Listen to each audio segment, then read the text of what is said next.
வணக்கம். நீல் ஈரா படத்த பார்த்துட்டு ரிவ்யூ பண்ணுங்க அப்படின்னு சொல்லியிருந்தீங்க. நம்ம மற்ற படங்கள்லாம் பார்த்துட்டு இத பார்க்கறதுக்கு கொஞ்சம் டைம் ஆயிருச்சு. மன்னிக்கணும்.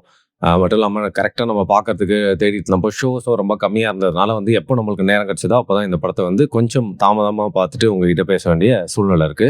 ஃபர்ஸ்ட் ஆஃப் ஆல் நீல் ஈரா படத்த பத்தி உங்களுக்கு நெறையா தெரிஞ்சுக்கலாம். சில பேருக்கு தெரியாதுல்ல. அதனால சொல்லிடலாம். நீல் ஈரா அப்படிங்கிற பேருக்கு என்ன அர்த்தம் அப்படின்னு பார்த்தீங்கன்னா, ஒரு லாங் நைட் உள்ள ஒரு முடியாத நிரவு அப்படின்னு கூட வச்சுக்கலாம். ஒரு பெரிய இரவுல அந்த ஒரு இரவுலே நடக்கக்கூடிய பதட்டமான சூழ்நிலையில நடக்கக்கூடிய சில சம்பவங்கள், அதுல சில கசப்பான சம்பவங்களுக்குள்ள பார்த்தீங்கன்னா, மனிதம் எப்படியெல்லாம் இருக்கு, அங்க இங்கே எட்டி பார்க்குது அப்படிங்கிறது பார்த்தீங்கன்னா, ரொம்ப அழகா தத்ரூபமா இதுவரைக்கும் நம்ம பார்த்திராத வகையில காட்டியிருக்காங்க.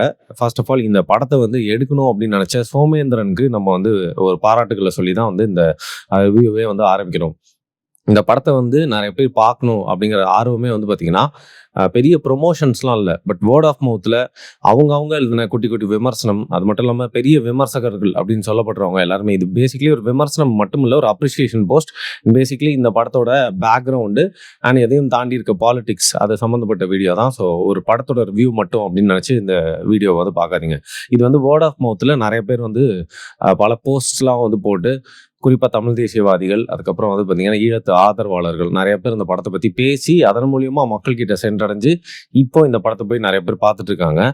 கவலைக்குரிய விஷயம் என்னன்னா, இந்த படத்துக்கு ரிலீஸ் ஆகிறதுக்கு ரொம்ப கம்மியான ஸ்க்ரீன்ஸ் கிடைச்சது மட்டும் இல்லாமல் நிறைய பேர்கிட்ட இப்படி ஒரு படம் போகுது அப்படின்னு தெரியல. அப்படிங்கிறனால முதல் 2 நாள் திரையரங்களை ஃபுட்ஃபால் ரொம்ப கம்மியாக இருந்ததுனால பல திரையரங்குகளை இந்த படத்தை எடுக்கலாம் அப்படின்னு யோசிச்சுட்டு இருக்க சூழ்நிலையில் தான் நல்ல வேலையாக ஒரு தரமான சினிமா, தரமான படைப்பை யார் பார்த்தாலும் போயிட்டு அதை மற்றவங்க கிட்ட பகிர்ந்துட்டு மூலியமா அதை மக்கள் போய் பார்ப்பாங்க அப்படிங்கிறது இந்த படத்தின் மூலியமா ஒரு சான்றா அமைஞ்சிருக்கு அப்படின்னு சொல்லலாம். இந்த நீல் ஈரா படத்தை கார்த்திக் சுப்புராஜ் அண்ட் ராணா தகுபதி இன்னும் மற்றும் பலர் ப்ரொடியூஸ் பண்ணியிருக்காங்க. சோமேந்திரன் அப்படிங்கிற ஈழத்துல பார்த்தீங்கன்னா ஜேர்னலிசம் பத்திரிகை துறையில வேலை பார்த்தது மட்டும் இல்லாமல் களத்துல நிறைய விஷயங்களை பார்த்தது மட்டும் இல்லாமல் தன்னுடைய வாழ்க்கையிலேயே ஈழ போராட்டத்தில் நிறைய சம்பவங்களை சந்திச்சு அதில் பல அனுபவங்களை பெற்று ஃபர்ஸ்ட் ஹேண்ட் இன்ஃபர்மேஷனில் அவரே பார்த்தீங்கன்னா பல நாட்கள் இந்த படத்தை எடுக்கணும்னு கன்சீவ் பண்ணி ஒரு கஷ்டப்பட்டு இந்த படத்தை எடுத்திருக்காரு அப்படின்னு சொல்லலாம். ஸோ பேசிக்கலி இந்த படத்தோட ஒன்லைன் என்ன அப்படின்னா, யாழ்ப்பாணத்தில் ஒரு வீட்டில் கல்யாணம் நடக்கும்போது விரிஞ்சா கல்யாணம் அப்படிங்கிற சூழ்நிலையில் நைட்டு பார்த்தீங்கன்னா எல்லாருமே அந்த கல்யாணத்துக்காக ப்ரிப்பேர் ஆகி இருக்கிறாங்க. அன்னைக்குன்னு பார்த்து இது எந்த டைமில் நடக்குதுன்னா 1988 37 வருஷத்துக்கு முன்னாடி நடந்த ஒரு விஷயத்த பேக்ரவுண்டாக, உண்மை சமூக பேக்ரவுண்டாக வச்சு தான். ஸோ ஈழ போராட்டத்தில் ஒரு பக்கம் ஹிஸ்டாரிக்கலாக இதோட பேக்ரவுண்ட் ஆஃப் த ஸ்டோரியை சொல்லிடலாம். சிங்கள இராணுவத்துக்கும் பார்த்தீங்கன்னா போராளிகளுக்கும் போராளி குழுக்கும் சண்டை நடந்துட்டு இருக்கு. இந்த சூழ்நிலையில் தான் இந்தியாவிலேருந்து அமைதிக்காக அனுப்பப்படுற பீஸ் ட்ரூப்ஸ், இந்தியன் ஆர்மி சார்மா பார்த்தீங்கன்னா பீஸ் ட்ரூப்ஸ் இறங்குறாங்க. ஸோ இந்த சூழ்நிலையில் என்ன ஆகுது, இவ்வளோ நாள் இலங்கை இராணுவத்துக்கும் போராளிகளுக்கும் நடந்துட்டு இருந்த சண்டை அப்படிங்கிறது அப்படியே திசை மாறி என்னதான் வெளியிலேருந்து ஒரு குரூப் ஒரு இடத்துல அமைதிக்காக வந்தாலும் அங்கே அமைதியோட நிறைய பிரச்சனைகள் தான் ஏற்படும் அப்படின்னு சொல்கிற மாதிரி பார்த்தீங்கன்னா உலகத்தில் எல்லா இடத்துலையுமே வரலாற்றில் தான் நடந்திருக்கு. இதுக்கு விதிவிலக்கு இல்லை அப்படின்ற மாதிரி யாழ்ப்பாணத்தில் இறங்கினா இந்திய அமைதிப்படை அந்த இடத்துல பார்த்தீங்கன்னா அவங்களால அடாப்ட் ஆக முடியாதது மட்டும் இல்லாமல் அவங்களுடைய பார்வை அப்படிங்கிறது ஒரு தெளிவில்லாமல் இருந்ததுனால அந்த காலகட்டத்தில் இலங்கை இராணுவத்துக்கும் போராளிகளுக்கும் நடந்துட்டு இருந்த சண்டை கொஞ்சமாக அப்படியே திரும்பி பார்த்தீங்கன்னா போராளிகளுக்கும் இந்தியாவிலேருந்து வந்த அந்த அமைதியை நிலையத்தை வந்த குழுக்கும் அந்த இராணுவத்தினருக்கும் பார்த்தீங்கன்னா மாறினது தான் பேக்ரவுண்ட் ஆஃப் த ஸ்டோரி. இந்த சூழ்நிலை தான் பார்த்தீங்கன்னா ஒரு இடத்த போராளிகள் சுற்றி வளைச்சிடுறாங்க. அப்போது நான் சொன்ன மாதிரி ஒரு வீட்டில் கல்யாண ஏற்பாடுலாம் பண்ணிட்டு விடிஞ்சா கல்யாணன்ற மாதிரி அந்த வீட்டில் இருக்கிற சூழ்நிலையில் இந்திய அமைதி குழு பார்த்தீங்கன்னா இந்த இராணுவம் தஞ்சம் போறதுக்காக அந்த வீட்டுக்குள்ள வராங்க. வீட்டுக்குள்ள வந்தோன்னே அவங்களுக்கு தெரியுது இந்த மாதிரி ஒரு சூழ்நிலை இருக்காங்க அப்படின்னு சொல்லிட்டு அந்த வீட்டில் இருக்கிற ஆட்கள், பெண்கள் எல்லாருமே பார்த்தீங்கன்னா ரொம்ப சங்கடமான சூழ்நிலையில் இருக்காங்க. அந்த ஹோல் நைட் என்ன நடக்குது அப்படிங்கிறத பார்த்தீங்கன்னா கொஞ்சம் கூட பிசிறு இல்லாமல், எந்த இடத்துலையுமே ஒரு தோய்வு இல்லாமல், இல்லை ஏதோ ஒரு விஷயத்த சொல்ல வரோம் அப்படின்னு ப்ரீச்சியா இல்லாமல் பார்த்தீங்கன்னா முழுக்க இந்த படம் இதோட ட்ரீட்மெண்ட் அப்படிங்கிறது அவ்வளோ ஃபாஸ்ட்டாக இருந்துச்சு. இந்த பேக்ரவுண்ட் ஆஃப் த ஸ்டோரி தெரியாம இந்த படத்த பார்த்தாங்க யாருன்னா கூட வந்து பார்த்தீங்கன்னா, அவங்களுக்கு நிஜமாவே இந்த படம் பிடிக்கும் அப்படிங்கிற மாரி வந்து அவ்ளோ நேர்த்தியா வந்து எடுத்திருந்தாரு. அந்த வகையில இந்த படத்தோட முழுக்க முழுக்க பாராட்டு போய் சேரணும் அப்படின்னா வந்து பார்த்தீங்கன்னா, ஃபர்ஸ்ட் சோமேந்திரன் டைரக்டருக்கு தான். ஏன்னா, அவர் எழுதுறப்பவே வந்து பார்த்தீங்கன்னா, நெறைய நுணுக்கமான விஷயங்கள வந்து காமிக்கணும் அப்படின்னு சிம்பாலிக்கா வச்சிருக்காரு. இன்னும் பல இடங்கள்ல அவர் வந்து ரொம்ப உஷாரா எப்படி ஹேண்டில் பண்ணியிருக்காருன்னு பார்த்தீங்கன்னா, கொஞ்சம் ஓப்பனா சில விஷயங்கள சொல்லிட்டா கூட இந்த படம் வந்து வெளிவராது. ஏன்னா, ஈழப் போராட்டத்த பத்தி, இல்ல அந்த பேக்கிரவுண்ட்ல ஒரு படத்த எடுக்கிறதே வந்து பார்த்தீங்கன்னா, ஒரு பெரிய சேலஞ்ச். அப்படி எடுத்தாலும் வந்து மெயின் ஸ்ட்ரீமா வெளில வருமானா, 90% இன்னைக்கு வரைக்கும் அது வந்து வெளில வந்ததில்ல. பல படைப்புகள். அப்படி இந்த படைப்புல வந்து எடுக்கிறப்பவே வந்து பார்த்தீங்கன்னா, எழுதுறப்பவே ரொம்ப பார்த்து பார்த்து என்ன பண்ணியிருக்காருன்னா, ஏதாவது கொஞ்சம் நம்ம வந்து எல்லை மீறின்ற பட்சத்தில இன்னைக்கு நம்ம ஊர்ல இருக்க தணிக்கை, இங்க இருக்கிற அரசியல்ல வந்து பார்த்தீங்கன்னா, அத சொல்லிட்டா வந்து இந்த படத்தையே வந்து வெளில விடாம பண்ணிருவாங்க. இல்ல அந்த சீனையே முற்றிலுமா தூக்கிருவாங்க அப்படிங்கிறத ரொம்ப கிளவரா புரிஞ்சுகிட்டு என்ன பண்றாரு, எங்கெங்கெல்லாம் சில விஷயங்கள பட்டும் படாம சொல்லணுமோ அந்த விஷயத்துல சொல்லி போயிடுறாரு. இன்னும் பல இடங்கள்ல வேணும்ன்ட்டே அந்த இடத்துல வந்து சொல்லாமலே போயிடுறாரு. அங்க என்ன உணர்த்துறாரு அப்படின்னா, நம்மளே அதை புரிஞ்சுக்கணும் அப்படிங்கிறது வந்து ஏன்னா, அதை புரிய வைக்க ட்ரை பண்ணாருன்னா, அந்த காட்சியை நீக்கிருவாங்க. அந்த படம் வந்து பார்த்தீங்கன்னா, வரதுக்கு உண்டான ஒரு கஷ்டமான சூழ்நிலை ஏற்பட்டுரும் அப்படிங்கிறத இந்த படம் முழுக்கவே புரிஞ்சு அழகா வந்து லயமா வந்து செயல்பட்டிருக்காருன்னு சொல்லலாம். அந்த வகையில நிஜமாவே டைரக்டருக்கு வந்து ஒரு பெரிய பாராட்டுகள். அண்ட் நடிச்சவங்க வந்து பார்த்தீங்கன்னா வந்து ஏற்கனவே தமிழ் சினிமால பல படங்கள்ல முகத்தை காட்டின நடிகர்கள் மட்டும் இல்லாம, மலையாளத்துல இருந்து சில பேரு, இன்னும் சில புதுமுகங்கள்லாம் இருக்காங்க.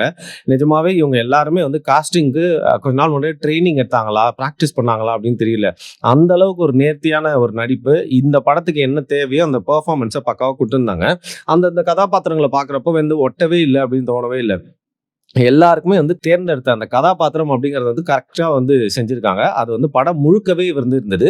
ஸோ பெர்ஃபார்மன்ஸ் அப்படிங்கிற வகையிலும் பார்த்தீங்கன்னா, இந்த படம் வந்து நிஜமாவே ஒரு நல்ல விஷயம் பண்ணியிருக்கு. அண்ட் முகமூடி போடுற இந்த மிஷ்கின் படங்களுக்குலாம் வந்து பார்த்தீங்கன்னா வந்து மியூசிக் போட்டிருப்பாரு. அருமையான பாடல்கள வந்து தமிழ் சினிமால வந்து குடுத்திருக்காரு வாய்ப்பு கிடைக்கும் போதெல்லாம். ஸோ இந்த படத்துல வந்து அவருடைய இசை அப்படிங்கிறது நான் ஏற்கனவே சொன்ன மாரி பெர்ஃபார்மன்ஸ் எந்த அளவுக்கு ஆட் பண்ணுச்சோ, அந்த இசையும் ரொம்ப நல்லா இருக்கு. அண்ட் கேமரா ஒர்க்கும் பக்காவா பண்ணியிருக்காங்க. லைட்டு இந்த படம் வந்து ஒரு உலகத்தரம் வாய்ந்த ஒரு படம். படம் வந்து பார்த்தீங்கன்னா, ஏன் உலகத்தரம் வாய்ந்ததுன்னு சொல்றேன்னா, ரொம்ப கம்மி டைம் தான். 1 1/2 மணி நேரம் இருக்குங்க படம். அந்த 1 1/2 மணி நேரத்துல என்னென்ன விஷயங்கள்லாம் வந்து பேக் பண்ணி நம்மள போர் அடிக்காம சொல்ல முடியுமோ அந்த அளவுக்கு சொல்லியிருக்காங்க. இதை தாண்டி நான் சில ரிவ்யூஸ்ல வந்து என்னையே அறியாம சில ஸ்பாய்லர்ஸ்லாம் சொல்லியிருப்பேன். அதுக்கு மன்னிச்சுக்கோங்க. ஆனா இந்த படத்துல வந்து எந்த ஒரு ஸ்பாய்லருமே சொல்லிறக்கூடாதுன்னு சொல்லிட்டு ரொம்ப குறிப்பா இத பத்தி பேசுறப்போ எந்த ஒரு சீன பத்தி கூட சொல்லிறக்கூடாதுன்னு சொல்லல. அதனால இந்த விட நான் வந்து இந்த படத்த பத்தி பேசுறத முடிச்சுக்கிறேன். ஆனா இந்த படத்துல வந்து எல்லாமே நல்லா இருக்கு, நல்லா இருக்குன்னு சொல்றியே, அப்போ இந்த படத்துல வந்து அவ்ளோ ப்ராப்பரா இருக்கா? குறையே இல்லையா? அப்படின்னு கேட்டீங்கன்னா, என்ன பொறுத்தவரைக்கும் பார்த்தீங்கன்னா, குறை அப்படின்னு சொல்றதோட, சில விஷயங்கள நம்ம பேச தயங்கணும் அப்படின்னா வந்து பார்த்தீங்கன்னா, யாருமே பேசல. எல்லாருமே பாராட்டிட்டு இருக்காங்க. இந்த நேரத்துல நம்ம இத பேசினா நம்மள வந்து முத்திர குத்திருவாங்க, இல்ல கோவப்படுவாங்க அப்படின்னு நினைச்சு பேசாம போக்கூடாது. ஏன்னா உண்மையான விஷயத்த பேசணும். ஏன்னா இந்த படத்துல இலங்கை ராணுவம், போராளிகள், அப்புறம் இந்தியால இருந்து போன அமைதிக்குழு ராணுவம் அப்படின்னு காட்டினா கூட வந்து பார்த்தீங்கன்னா, பல இடங்கள்ல வந்து இந்தியால இருந்து சென்ற அமைதிக்குழு அவங்களும் நல்லவங்க தான். அவங்களுக்குள்ளேயும் மனசாட்சி இருக்கு. பாருங்க மன்னிப்புலாம் வந்து கேட்கறாங்க. அப்படிங்கிற மாரி வந்து சில இடங்கள்ல அவங்கள ஒயிட் வாஷ் பண்ண ட்ரை பண்ணியிருக்காங்களோ! இந்த படத்துல முழுக்க முழுக்க வந்து பார்த்தீங்கன்னா, எல்லாத்தையுமே வந்து உண்மையா காட்டுறேன் அப்படிங்கிற பேர்ல வந்து இந்தியால இருந்து சென்ற அமைதிக்குழு வந்து நல்லவங்க தான். அவங்களும் பார்த்தீங்கன்னா, வந்து நியாயமான விஷயங்கள் தான் செய்ய ட்ரை பண்ணாங்களோ அப்படின்னு சொல்லிட்டு வலிந்து திணித்த மாரி பார்த்தீங்கன்னா, சில இடங்கள்ல இருந்தது. இத வந்து அரசியல் தெரிஞ்சவங்க, குறிப்பா அந்த ஊர்லயே வந்து இருந்தவங்க, அவங்களுக்கு எல்லாருக்குமே தெரியும் என்ன உண்மை நடந்தது அப்படின்னு. ஆனா சோமேந்திரன் வந்து அங்கேயே இருந்தவரு, நம்மளோட அதிகமா அத பார்த்தவரு. அவருக்கு தெரியாம இருக்குமா? ஸோ வேற வழியே இல்லாம இந்த படம் வரணும் அப்படிங்கிறனால அவர் பண்ணிக்கிட்ட ஒரு காம்ப்ரமைஸா வந்து தெரியுது. அதையும் தாண்டி ஏன் தமிழ்ல வந்து எந்த ஒரு தயாரிப்பாளருமே இத வந்து எடுக்கிறதுக்கு முன் வரல? வேறு மொழியில இருந்து ஒரு ஆக்டர் வந்து தான் இத வந்து புரொடியூஸ் பண்ணணும் அப்படிங்கிற நிலைமையில தான் இன்னைக்கு இருக்கா? இல்ல இது பிளான்டா வந்து பார்த்தீங்கன்னா, இவங்கலாம் தான் எடுத்தா தான் வருமா? அப்படின்னு சொல்லிட்டு இந்த படம் ஏன்னா பல பேர் இப்ப சல்லியர்கள்னு ஒரு படம் கூட எடுத்தாங்க. அந்த படத்த வெளியிடுறதுக்கு அவ்ளோ சிக்கலாயிருச்சு. பிவிஆர்ல வந்து பார்த்தீங்கன்னா, இடமே குடுக்க மாட்டேன்னு சொல்லியிருக்காங்க. அட்லீஸ்ட் இந்த படத்துக்கு வந்து குடுத்துருக்காங்கன்னு சந்தோஷப்படுறோம். பட் குடுத்ததும் 1, 2 ஷோ அப்படின்ற மாரி வந்து இந்த மாரி படங்கள் எடுத்தாலே வந்து வரும். ஆனாலும் சில கட்டுப்பாடுகளோட தான் வரும் அப்படிங்கிற மாரி சூழ்நிலை இருக்கு. பட் இவங்கலாம் ஏன் எடுத்தாங்க? எந்த ஒரு பாசத்துல எடுத்தாங்க? அப்படிங்கிற ஒரு ஒரு கேள்வியும், ஒரு சந்தேகத்துக்குள்ளான ஒரு பார்வையும் பார்த்தீங்கன்னா, இந்த படம் ஏன்னா இதற்கு முன்னாடி இந்த டைரக்டர் எடுத்த படங்கள்ல அவர் சொல்லக்கூடிய கருத்துக்கள், அவருக்கு சில படங்கள்ல வந்து அவருக்கு ஈழப் போராட்டத்து மேல ஆதரவு இருக்கு அப்படிங்கிற சிம்பாலிக்கா காமிச்சாலும், ஜகமே தந்திரம் போன்ற படங்கள்ல அவர் சொல்லக்கூடிய கருத்துக்கள் எல்லாமே வந்து அவருடைய அரசியல் பார்வையை வந்து பார்த்தீங்கன்னா, நம்மள கேள்வியோட ஒரு சந்தேகத்தோட தான் வந்து பார்க்க நேருது. இவரே இந்த கார்த்திக் சுப்புராஜே ஒரு படத்துல வந்து பார்த்தீங்கன்னா, ஒரு கம்பைலேஷன் ஆந்தாலஜில வந்து ஒரு ஷார்ட் ஃபிலிம் எடுத்திருப்பாரு.